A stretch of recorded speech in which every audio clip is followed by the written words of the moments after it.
Good morning students, welcome to our YouTube channel BDN public school. आज हम 9th class science NCERT का first chapter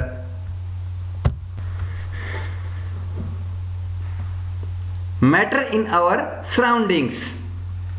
last class में हमने यहाँ तक ये जो टॉपिक है particles of matter have space between them, हमने ये पढ़ लिया था। आज हम इससे आगे करेंगे।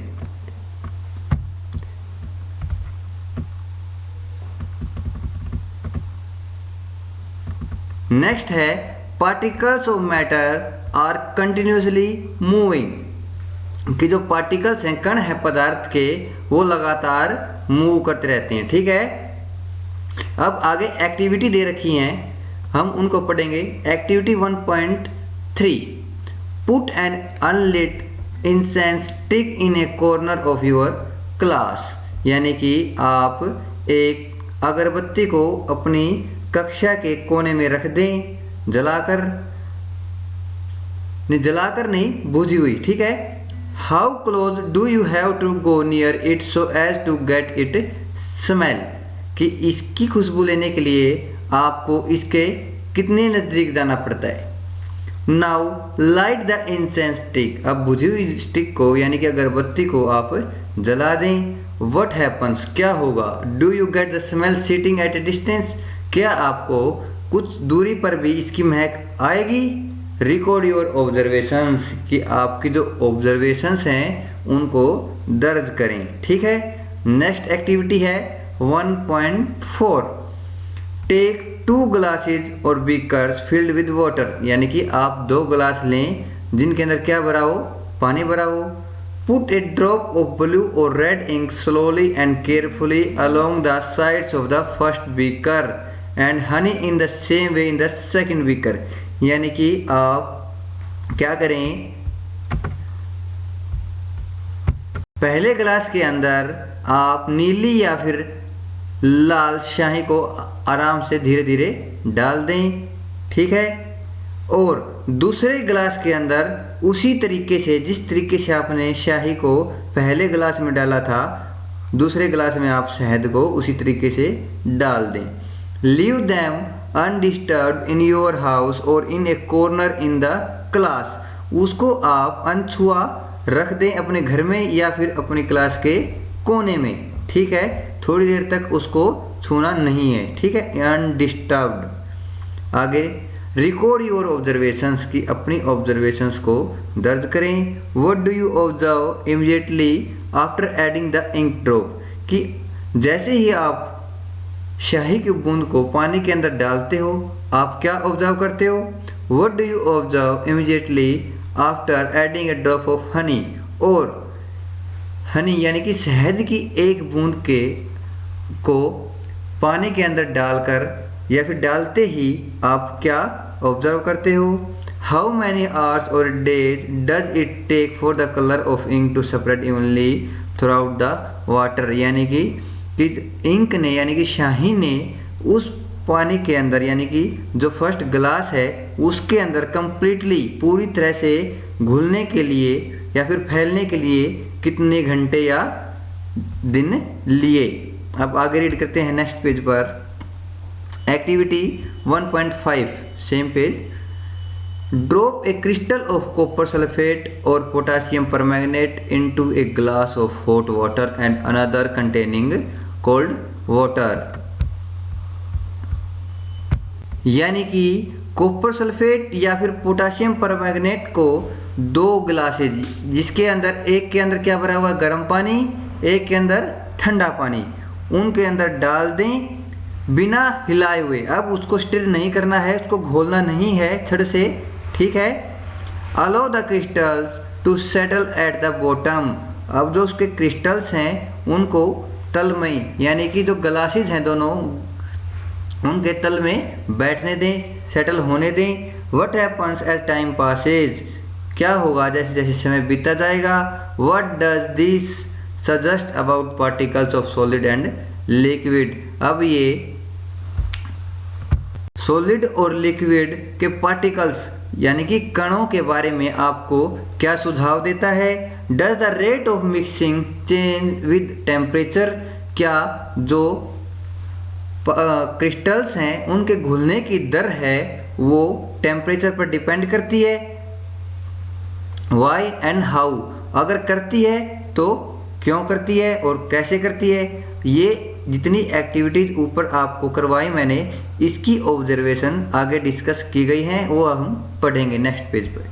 ठीक है, देखो, from the above 3 activities we can conclude the following, कि इन ऊपर जो 3 एक्टिविटीज़ हमने परफॉर्म की हैं, जिनके बारे में हमने पढ़ा है, उनसे जो कंक्लूजन निष्कर्ष निकलता है वो क्या है।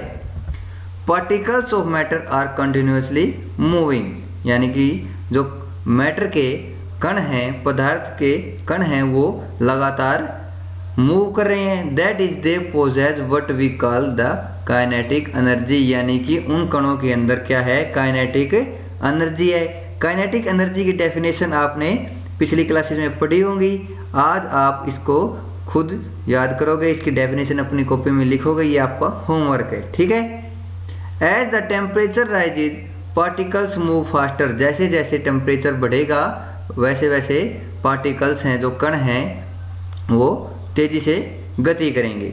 सो we can say that with increase in temperature the kinetic energy of the particles also increases, अगर टेम्परेचर बढ़ा पार्टिकल्स के अंदर गति और ज़्यादा आ गई, और गति अगर ज़्यादा आ गई इसका मतलब काइनेटिक एनर्जी उस पार्टिकल की वो भी इंक्रीज हो गई, वो भी बढ़ गई। In the above 3 activities we observe that particles of matter intermix on their own with each other, कि ऊपर की 3 जो क्रियाएं हमने की उनसे हमें पता चलता है कि जो कण हैं पदार्थ के, वो एक दूसरे के साथ ऐसे ही मिक्स होते रहते हैं। ठीक है, they do so by getting into spaces between the particles, वो एक दूसरे के साथ मिक्स कैसे होते हैं, वो एक दूसरे के बीच में जो स्पेस होता है, खाली स्थान होता है, उनके बीच में जाकर। ठीक है, this intermixing of particles of 2 different types of matter on their आउन इज कॉल्ड डिफ्यूजन, कि ये जो इंटरमिक्सिंग है पार्टिकल्स की, कणों की अपने खुद के अंदर घुलने की, इस पूरी प्रक्रिया को क्या बोलते हैं, डिफ्यूजन बोलते हैं। ठीक है, we also observe that on heating diffusion become faster, कि हमें यह भी पता चला कि गर्म करने पर वाटर को या फिर किसी भी पदार्थ को, किसी अन्य मैटर को, तो जो डिफ्यूजन है वो तेज हो जाती है। ठीक है, वाई डज दिस हैपन, ये ऐसा क्यों होता है। ठीक है, नेक्स्ट जो आपका टॉपिक है वो है particles of matter attract each other, इसको आगे रीड करते हैं।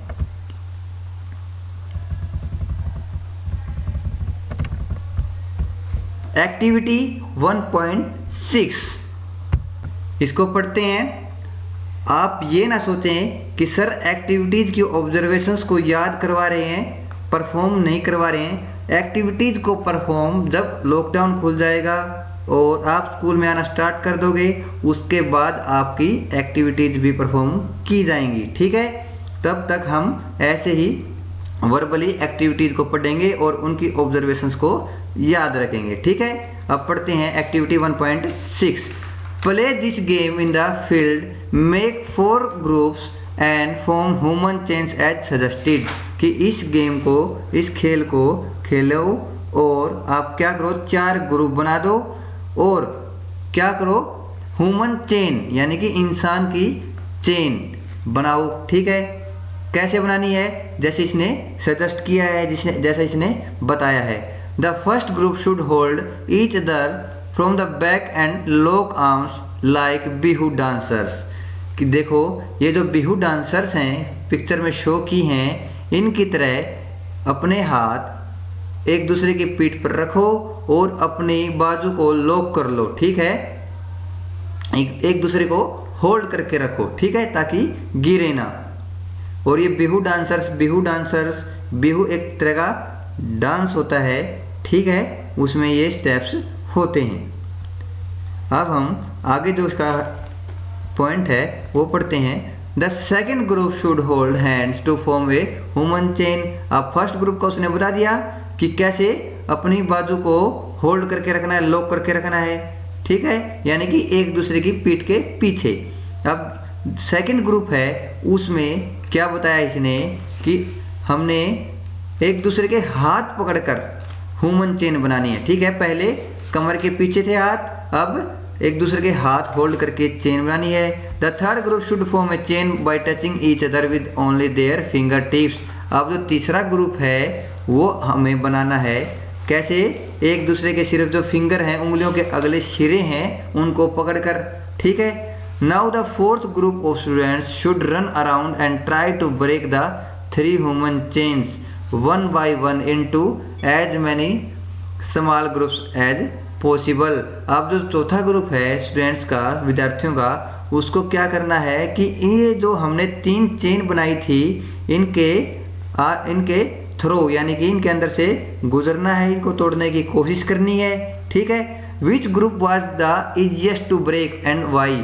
अब इन तीनों ग्रुप्स में से कौन सा ग्रुप आसानी से टूट सकता है या फिर टूट जाता है, और टूट जाता है तो क्यों टूट जाता है, ठीक है। ये हमें एक्टिविटी में परफॉर्म करना था। अब हम आगे इसकी ऑब्जर्वेशन पढ़ेंगे। If we consider each student as a particle of matter, then in which group the particles held each other with the maximum force. अगर हम एक स्टूडेंट को क्या मान लें, पार्टिकल मान लें पदार्थ का, तो कौन से ग्रुप के अंदर पदार्थ के जो कण हैं वो मजबूती से एक दूसरे को कसे हुए थे। तो इनमें सबसे जो मजबूत ग्रुप होगा, ग्रुप चेन होगी, वो होगी फर्स्ट ग्रुप वालों की, ठीक है। जो फर्स्ट ग्रुप में जो बिहू डांसर्स की तरह चेन बनाए हुए थे, वो सबसे स्ट्रोंगेस्ट चेन होगी ब्रेक करने के लिए, ठीक है। इसकी ऑब्जर्वेशन है। अब हम एक्टिविटी 1.7 में पढ़ते हैं। Take an iron nail, a piece of chalk and a rubber band. कि एक आप क्या ले लें, कील ले लें लोहे की, एक चौक ले लें और एक रबर बैंड ले लें। Try breaking them by hammering, cutting and stretching. उनको तोड़ने की कोशिश करें, क्या करके, हथौड़े से काट कर या फिर खींच कर, स्ट्रेच करके, ठीक है।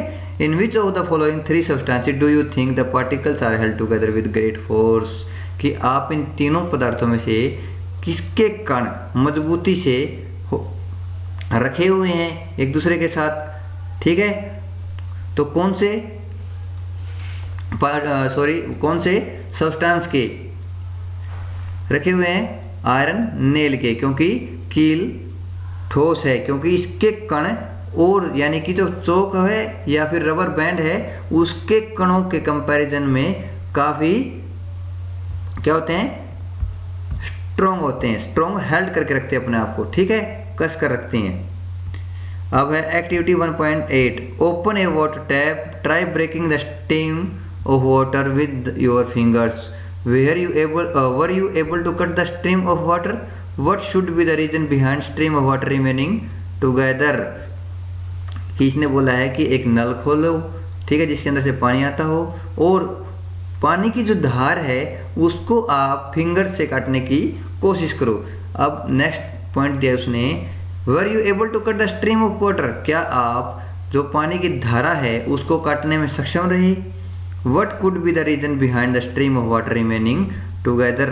कि जो स्ट्रीम है, धारा है पानी की, वो अब भी बनी हुई है, ठीक है, उसके पीछे क्या कारण है। अब हम इसकी ऑब्जर्वेशन पढ़ते हैं कि जो एक्टिविटी 1.6, एक्टिविटी 1.7, एक्टिविटी 1.8 से हमें कौन सी ऑब्जर्वेशंस प्राप्त हुई हैं। The above 3 activities suggest that particles of matter have force acting between them। कि जो कण हैं पदार्थ के, उनके बीच में क्या है, फोर्स है, ठीक है, एक दूसरे के ऊपर फोर्स लगा रहे हैं। This force keeps the particles together. ये जो फोर्स है ये पदार्थ के कणों को एक दूसरे के साथ बनाए रखता है, होल्ड करके रखता है। The strength of this force of attraction varies from one kind of matter to another। ये जो दो कणों के बीच में या फिर पदार्थ के कणों के बीच में जो फोर्स है, ये अलग अलग पदार्थ के लिए अलग अलग होता है, वेरी करता है, ठीक है, यानी कि एक जैसा सभी पदार्थों में ये फोर्स नहीं होता है। आज के लिए बच्चों इतना ही। नेक्स्ट क्लास में हम स्टेट्स ऑफ मैटर पढ़ेंगे। So thank you.